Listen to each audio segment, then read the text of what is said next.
Hey, I'm Neil Santos, and this is 3 ways to approach soloing over Purple Haze.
All right, cool.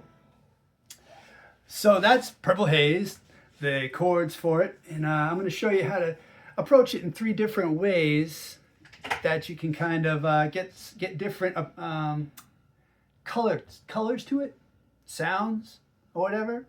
Yeah. Purple Haze is a song by Jimi Hendrix, obviously. Maybe you didn't know that. And the chords are this: E7 sharp 9. So that's E, open E, then 9, 8, 9. Wait, sorry, 7, 6, 7, 8. That's the Jimi Hendrix chord, and then just G and A. That's it. All right, cool. So how I was kind of first approaching it in that solo was using all E minor pentatonic, right? So using it at the 12th fret here is the obvious way. And you can just solo all day like that.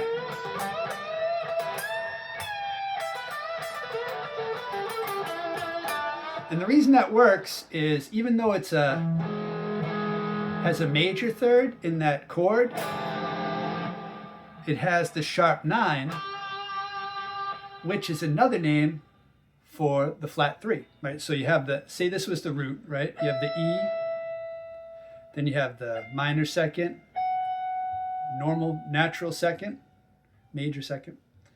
You got your flat 3, and you got your 3, right? And the 3 is what makes it like a major chord, the distance between the root and the 3. Not to get too technical and in the weeds here harmony-wise, but that's good to know. And it's the combination of that major third and the flat 7 that makes it a 7th chord. Now, we can use the minor pentatonic because this is the major third, this is your minor third, but it's also your sharp second, sharp 9. It's the same thing, second and 9. I won't get into that, but just trust me. So that's why you can use E minor pentatonic. And it sounds good when you bend that sharp 9 up to the root, up to the third.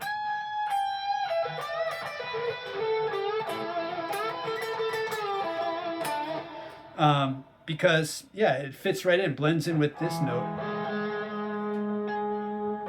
So cool. So that's one way you can do it. And I was jamming all over. And if you know all 5 shapes of the scale, it's even better. You can use the 3rd shape here and the 4th shape, the 5th shape,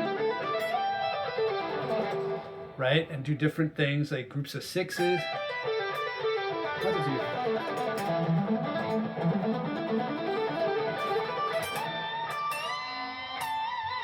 Bends are great. So you can get a lot of mileage just with the E minor. right? But if you want to take it like to the next level, you can kind of think about those two other chords, the G and the A. Now, the lucky thing is, if you were going to target each of those with like a pentatonic scale, the G major, which is this shape, shape 2, or if I did it an octave higher, that is the same, those are the same 5 notes as E minor. It's the relative minor and the relative major. So while you're playing over the E, you can jam on the E minor pentatonic. While you're playing over the G, you can stay in those same shape, like you're still playing that same shape, but now it's reacting as a G major pentatonic. But then you get to the A, right?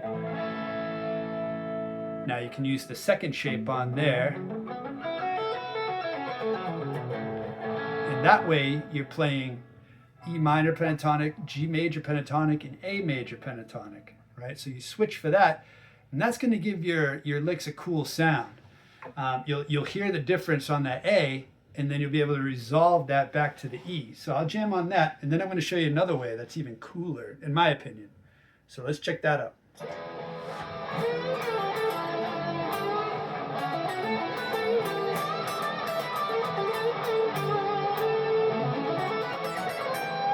So that was the A there.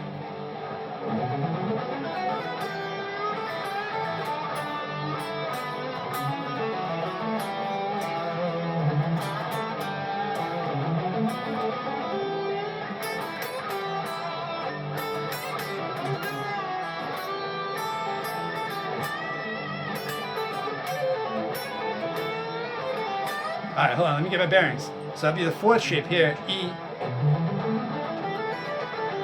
G, and then it would be the 3rd shape. So let me try that.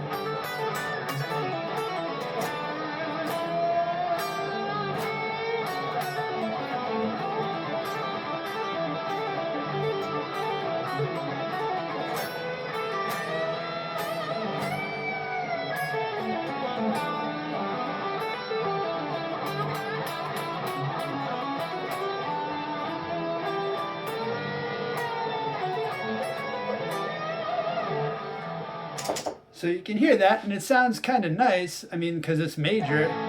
So if you're playing on the 1st shape there for the E minor and the G major, then you switch to the 5th shape for the A. So it'd be like jamming.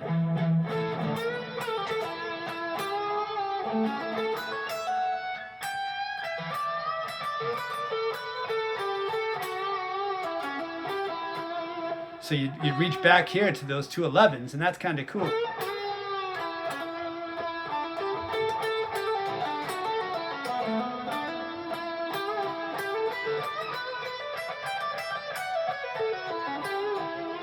So that sounds kind of cool. You can definitely hear the shift in your notes between the E minor and the A major.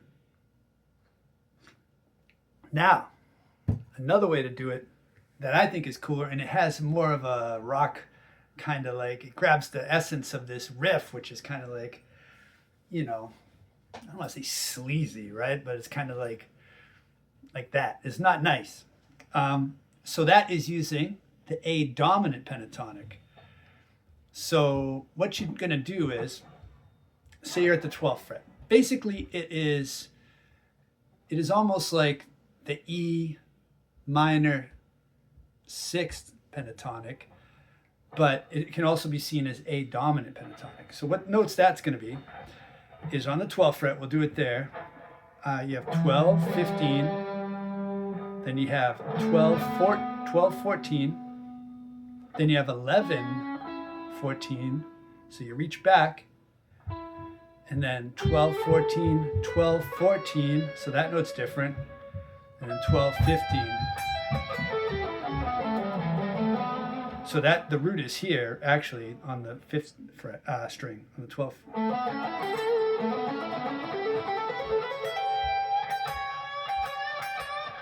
It's the flat 7 of A, and then the major 3rd. There's the root, so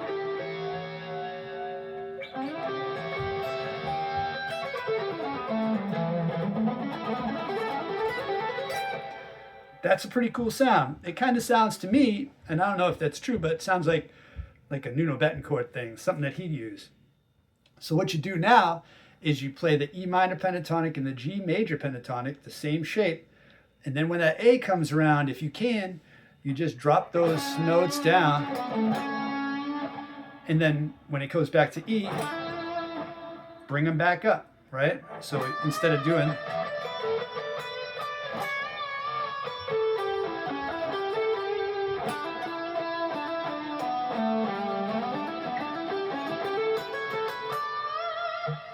so something like that.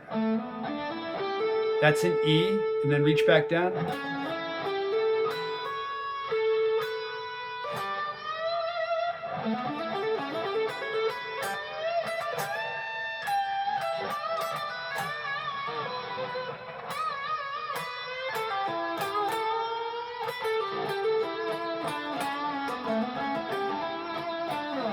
Yeah, and you can do that all over. So you're in the third shape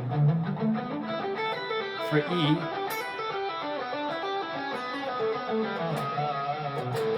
You have that note and that note change. So you can find it around the neck. I don't know if you Google dominant pentatonic if you find the 5 shapes. So I'm just going to run through them right here in A, all right? I don't want to waste your time, but it might be helpful to you. So the 5 shapes of A dominant pentatonic, we'll start here on A. It's going to be 5, 7, 4, 7, 5, 7, 4, 6, 5, 8, 5, 7.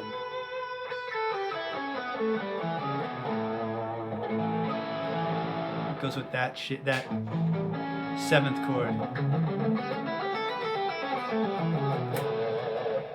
All right, and the next shape up starts on the 7th.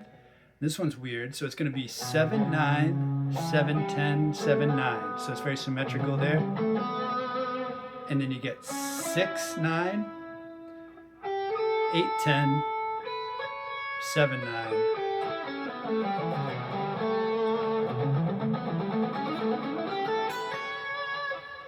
All right, and then the next one, I think of this one almost as the 4th shape from the original pentatonics with a flat. It's like an altered version of that. So you have 9, 12, and then you have 10, 12, right? And then you got 9, 11, then you get 9, 12, you got 10, 12, and then 9, 12.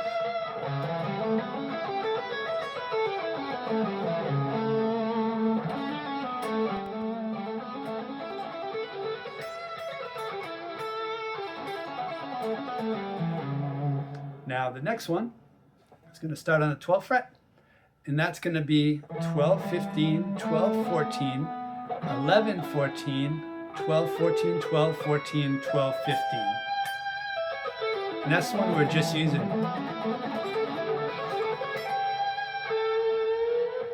All right. And then the last shape is going to start on the 15th fret, and that's going to be 15, 17, 14, 16, 14, 17, 15, 14, 16, 14, 17, then 15, 17.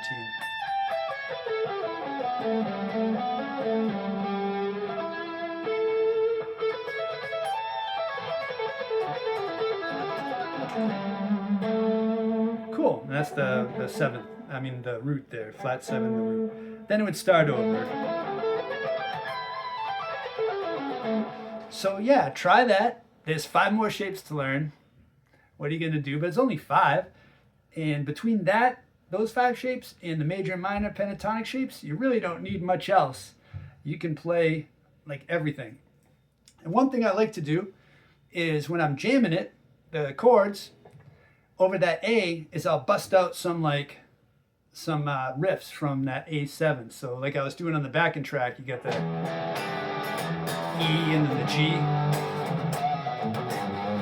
That's from that 5th shape of the A dominant.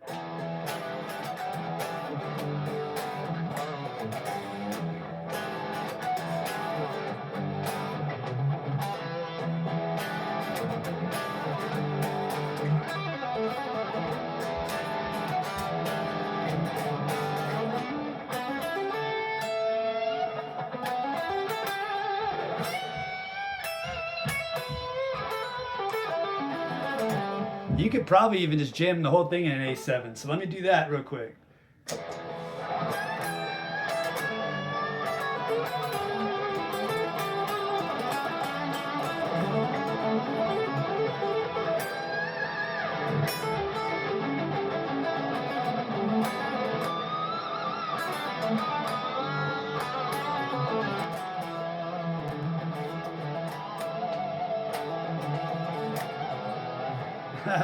Maybe it doesn't work if you use A the whole time. I went back to using E and then switching back to A. But if this helps you, let me know.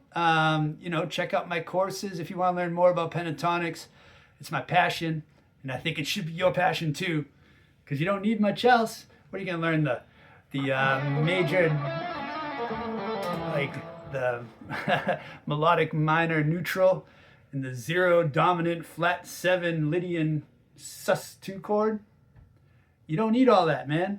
Not for the music we want to play. Good, honest music. I mean, jazz is honest too, but that's a little bit out of my wheelhouse. So you got to follow someone else's channel for that.